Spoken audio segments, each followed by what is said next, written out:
हमारे किताब में हम लोग को जो विषय पढ़ना है, ईवीएस में दिया हुआ ना, विश्व में भारत कहाँ पर है। ठीक है, विश्व में भारत कहाँ पर है। अब विश्व में भारत कहाँ पर है उसको जानने से पहले हमें जानना पड़ेगा कि हमारा विश्व कौन सा है, हम किस ग्रह पर रहते हैं, ग्रह किसे कहते हैं। ठीक है, सबसे पहले देखो हमारा ये सोलर सिस्टम, हमने यहाँ पे बैनर लगाए हुए हैं सोलर सिस्टम का, इस पे जरा तुम लोग ध्यान देना। सूरज सभी लोग देखते हो ना, बाहर देखो सूरज दिख रहा है सभी को। ठीक है, अब देखो ऐसा माना गया है कि सूरज एक तारा है। ठीक है ना, सूरज एक क्या है, एक टूटे हुए तारे का हिस्सा माना जाता है। कोई तारा रहा होगा उसी का वो हिस्सा है, और सूरज से टूट टूट के ये इतने सारे ग्रह बने हुए हैं। सूरज से ही ना टूट टूट के अलग अलग क्या बने हैं, ग्रह बने हुए हैं, प्लैनेट बने हुए हैं। ठीक है, अब देखो पहले तो 9 ग्रह हुआ करते थे 2006 तक, लेकिन अभी हमारे कोई पूछेगा कि आपके सोलर सिस्टम में, हमारे सोलर सिस्टम का नाम है मिल्की वे गैलेक्सी, मतलब हमारा जो गैलेक्सी है उसका नाम है मिल्की वे गैलेक्सी। हमारे आकाश गंगा का नाम क्या है, मिल्की वे गैलेक्सी। ठीक है, तो कोई अगर तुमसे पूछेगा कि हमारे सोलर सिस्टम में, हमारे सौर मंडल में कुल कितने ग्रह हैं, बताना कुल 8 ग्रह हैं। ठीक है, कुल कितने ग्रह हैं, और क्रम से एकदम याद रखा जाता है। देखो ये हमारा देख रहे हो ना, सूरज है, सूरज दिख रहा है, कितना आग की गोली की तरह एकदम धधक रहा है, समझ में आ रहा है ना, एकदम आग की तरह होता है, इसके नजदीक भी कोई जाएगा ना तो जल जाएगा।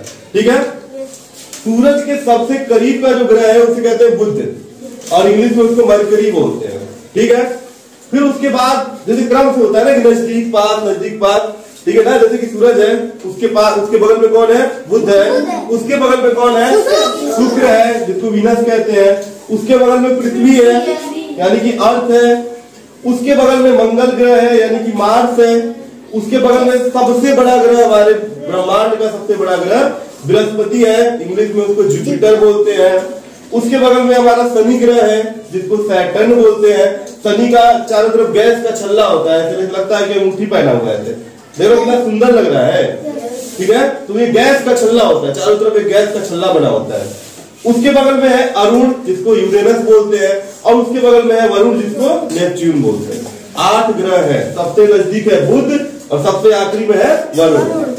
पहले एक प्लेनेट था प्लूटो, दिख रहा है ना, यहाँ पर लिखा भी है, पहले इसको प्लेनेट माना जाता था, लेकिन अब इसको डार्क प्लेनेट बोला जाता है। 24 अगस्त 2006 को इसको प्लेनेट का दर्जा इससे हटा दिया गया, क्योंकि एक नियम का पालन ये नहीं करता था। कैसा नियम होता है, देखो पृथ्वी के चारों तरफ, सॉरी सूरज के चारों तरफ जो ये ग्रह होते हैं ना, ये चक्कर लगाते हैं ऐसे करके। ठीक है, और जो चक्कर लगाते हैं ना उनका एक निश्चित दूरी होता है और निश्चित कक्षा माना जाता है चक्कर लगाएंगे। जैसे तुम ही लोग हो, तुम लोग में सभी लोग का नाम लिखाया हुआ है स्कूल में, तो कोई क्लास 5 में नाम लिखा है तो क्लास 5 में बैठते हो, क्लास 4 में नाम लिखा है तो क्लास 4 में बैठते हो, 6 में लिखा है तो 6 में बैठोगे, 7 में लिखा है तो 7 में बैठोगे। तो तुम लोग का अपना अपना एक क्लास होता है कि नहीं होता है।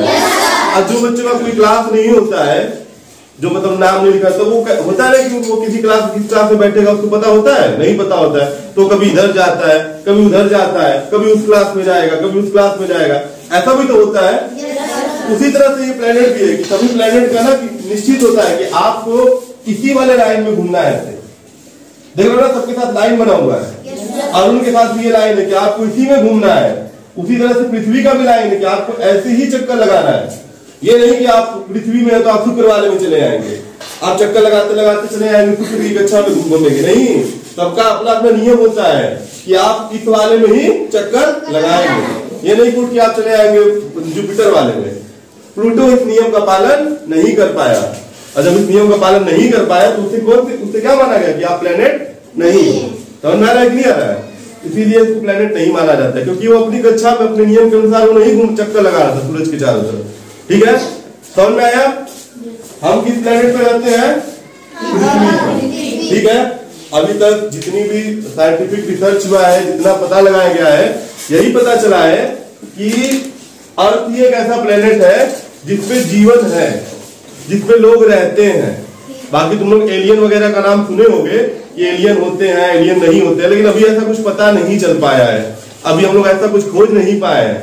और हम लोग खोजने के लिए तरह तरह का क्या करते हैं, कभी देखते हो चंद्रयान छोड़ते हैं, कभी मंगलयान छोड़ते हैं, ठीक है ना, अलग अलग तरह के हम उपग्रह छोड़ते हैं यहाँ से, जिससे हमें पता चले कि हमारे साथ जो अलग ग्रह है उन पे जीवन है कि नहीं है, पानी है कि नहीं है। पानी खोजते हैं लोग, क्योंकि पानी हमारी बेसिक नीड होती है, तो ये सब खोजा जाता है, ठीक है ना।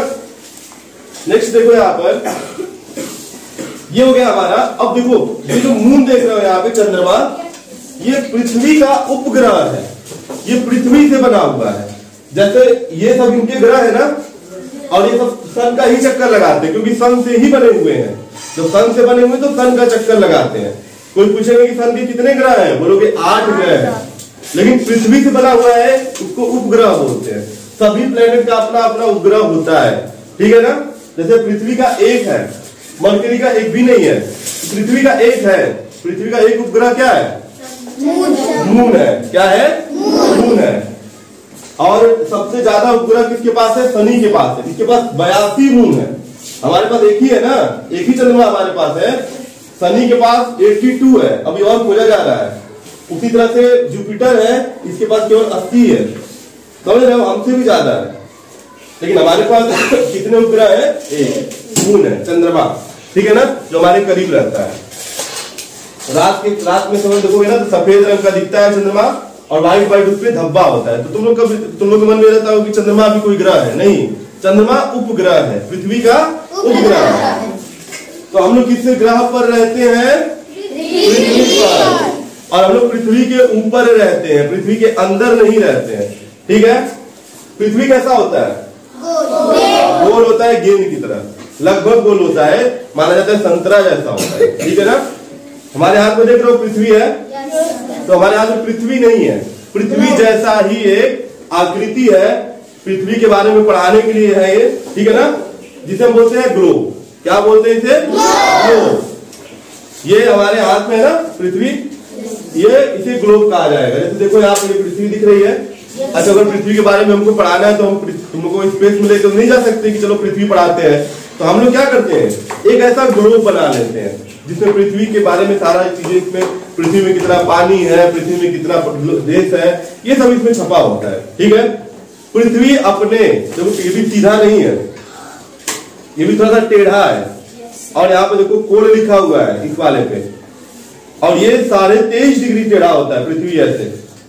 माना गया है ना कि जब मून बन रहा था तो एक बड़ा सा धूमकेतु आता है और इस पे ऐसे पृथ्वी पे टकरा जाता है, तो पृथ्वी को थोड़ा सा टेढ़ा कर देता है।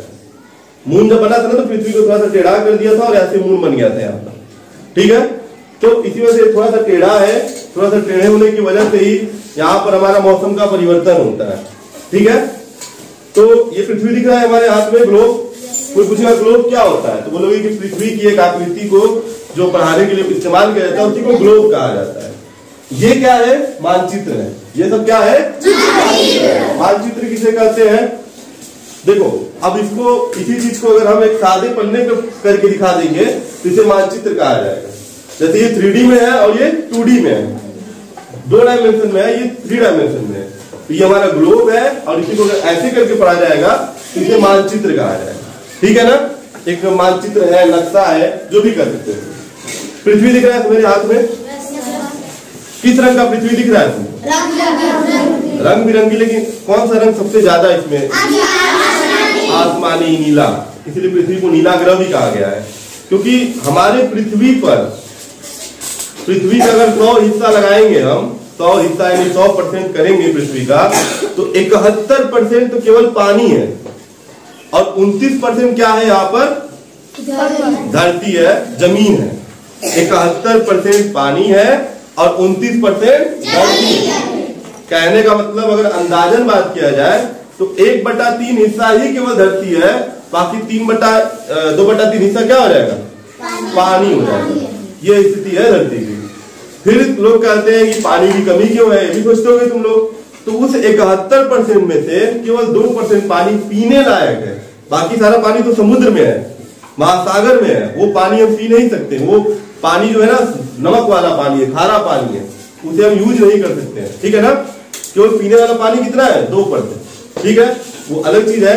71% पानी है और 29% हमारा क्या है, धरती है। समझ में आया इतना यहाँ पर। अभी यहाँ पर एक प्रश्न है कि शनि में क्यों, शनि के बारे में समझ लेते हैं। शनि है चाहे बृहस्पति है, ये जो बृहस्पति है हमारा सबसे बड़ा ग्रह है बृहस्पति, लेकिन सबसे बड़ा ग्रह होने के बाद साथ साथ यहाँ पर देखो शनि भी है, ये दूसरे नंबर का सबसे बड़ा ग्रह है। अगर इस पूरे ब्रह्मांड का सबसे बड़ा ग्रह कोई बोलेगा तो बोलना कि केवल वो क्या है, बृहस्पति है, और दूसरे नंबर पे है शनि। लेकिन सबसे ज्यादा उपग्रह किसके पास है, तो शनि के पास है, उपग्रह इसके पास ज्यादा है। और हमारे ब्रह्मांड में ना बहुत सारे ना बड़े बड़े पत्थर होते हैं, बड़े बड़े पत्थर ऐसे ही घूमते रहते हैं, जिसको हम लोग धूमकेतु बोलते हैं, क्षुद्र ग्रह बोलते हैं, अलग अलग तरह से, ठीक है ना। ये ध्यान देना तुम लोग, शनि के पास भी छल्ला होता है, वरुण के पास भी छल्ला होता है, लेकिन होता क्या है, छल्ला बनता कैसे है, जिस किसी के पास गैस होता है, गैस तो हमारे यहाँ भी है, लेकिन इसके गैस क्या करते हैं, इसके चारों तरफ एक छल्ला बना देते हैं, छल्ला जैसा वो गैस है ना, वो मतलब ऐसा मत समझ लगे कोई अब बाहर तो लोहे का छल्ला लगा हुआ है, नहीं, वो गैस ऐसे चारों तरफ से घूमता रहता है जो छल्ले की तरह हमको दिखता है।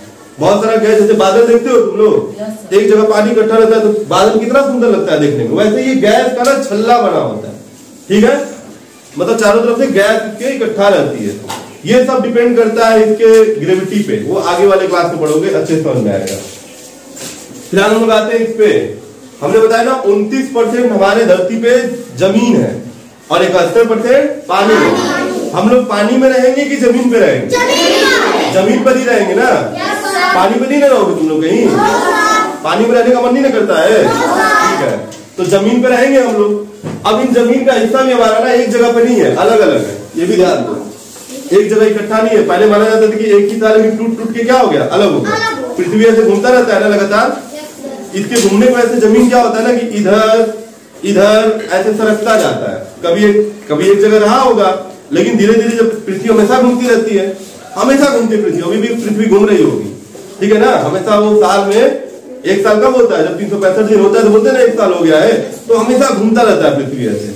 अब पृथ्वी घूमता है ना, तो ये जो जमीन है ये भी धीरे धीरे सरकता रहेगा इधर उधर ऐसे करके, ठीक है। तो पृथ्वी पे कुल ऐसे जब गिनोगे तो सात भागों में इसकी जमीन बटी हुई है। कितने भागों में बटी हुई है, 7 भागों में बट गई है। कितने भागों में बट गई है, 7 हिस्सों में बटी हुई है। देखो गिन लो, 1 2 दिख रहा है ना, 1 2 3 4 5 फिर 6 और फिर एकदम नीचे यहां देखो 7, कुल मिला के कितने हैं, 7 हिस्सों में जमीन बटा हुआ है। तो नीचे सर बर्फ रहता है सर, नीचे एकदम बर्फ रहता है, वहां पे कोई नहीं रहता, एकदम बर्फ जमा रहता है, वहां पे साल भर में बर्फ रहेगा, दिन रात बर्फ जमा रहेगा, क्योंकि वहां ना सूरज की रोशनी पहुंच ही नहीं पाती है कि बर्फ को पिघला पाए, सूरज की रोशनी ही नहीं पहुंच पाएगी। समझना है नहीं आ रहा है, देखते हैं यहाँ पे 7 महाद्वीप कौन कौन से हैं, ये पूछा जाता है। देखो पहला महाद्वीप है उत्तरी अमेरिका, यहाँ पे दिख रहा है ना, ये है उत्तरी अमेरिका, ये है दक्षिणी अमेरिका, ये हो गया उत्तरी अमेरिका, ये हो गया दक्षिणी अमेरिका। फिर है यूरोप, फिर है अफ्रीका, फिर है एशिया, फिर है ऑस्ट्रेलिया और फिर है अंटार्कटिका। समझ रहा है। ये सबसे बड़ा, अगर कोई पूछेगा सबसे बड़ा महाद्वीप कौन सा है, इन सातों में सबसे बड़ा कौन है, एशिया, जिसमें हम लोग रहते हैं। हम लोग किस महाद्वीप में रहते हैं, एशिया में, और हमारा महाद्वीप सबसे बड़ा महाद्वीप, ठीक है, दिख रहा है ना यहाँ पे। और सबसे छोटा है तो यूरोप, सबसे छोटा महाद्वीप यूरोप। एशिया सबसे बड़ा महाद्वीप है।